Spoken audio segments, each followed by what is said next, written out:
We have a very specific, one specific pillar in the Global Action Plan dedicated to this, to strengthen family farm organizations, rural organizations. Why? Because we need to recognize the role that they play, not just to develop capacities of the family farmers, of their members, but also very often these organizations provide rural services that are very important, sometimes crucial to rural populations.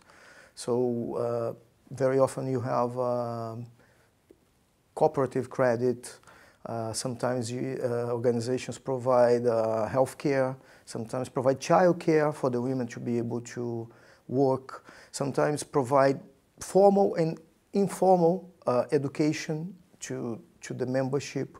So there is a quantity of very important services that are provided by rural organizations and family farm organizations that is very important to be recognized and strengthened during the UN Decade of Family Farming.